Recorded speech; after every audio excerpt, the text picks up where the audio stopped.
Hello అండి. Haemophilia అంటే ఏంటి? హీమోఫిలియా అంటే ఇది ఒక రకమైన జన్యుపరమైన డిజార్డర్. అంటే జెనెటిక్‌గా ఫ్యామిలీస్‌లో రన్ అవుతూ ఉంటుందనమాట. ఫోర్ ఫాదర్సు మన పేరెంట్స్ నుంచి ఇది చిన్నపిల్లల్లో బయటపడుతూ ఉంటుంది. ఇందులో ఏమవుతుందంటే ఒక రకమైన రక్తం గడ్డకట్టడానికి కావాల్సిన పదార్థాలు, రక్తంలో ఉండాల్సిన రక్తం గడ్డకట్టడానికి ఉపయోగపడే కొన్ని రకాల పదార్థాలు ఈ జన్యుపరమైన లోపం వల్ల బాడీలో తయారవ్వవనమాట. సో, ఎప్పుడైతే ఆ లోపం ఉంటుందో, ఈ ఈ వ్యాధిగ్రస్తుల్లో రక్తం గడ్డకట్టే స్వభావం తగ్గిపోతూ ఉంటుంది. ఎప్పుడైతే రక్తం గడ్డకట్టే స్వభావం తగ్గిపోతుందో, బ్లీడింగ్ మేనిఫెస్టేషన్స్ అవుతూ ఉంటాయన్నమాట.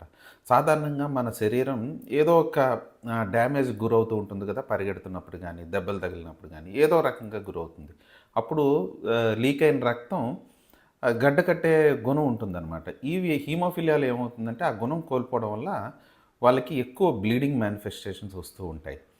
సో, ఎప్పుడైతే ఇలా బ్లీడింగ్ మేనిఫెస్టేషన్స్ వస్తూ ఉంటాయో, ఏదైనా దెబ్బ తగిలితే రక్తం ఆగకుండా కారడం గానీ, లేదంటే ఆహ్, పరిగెడుతున్నప్పుడు జాయింట్స్‌లో బ్లీడింగ్ అయిపోవడం గానీ, జాయింట్స్ వాచిపోవడం గానీ, లేదంటే బాగా చిన్నపిల్లల్లో అయితే తలకు దెబ్బ తగలడం వల్ల ఇక్కడ పెద్ద బొప్పిలాగా కట్టడం గానీ, ఒంటి మీద నల్ల మచ్చలు రావడం గానీ, ఏదైనా ఆపరేషన్ చేసేటప్పుడు ఆగకుండా కంటిన్యూయస్‌గా బ్లీడింగ్ అవ్వడం గానీ, ఇలాంటివన్నీ జరుగుతూ ఉంటాయన్నమాట హీమోఫిలియాలో.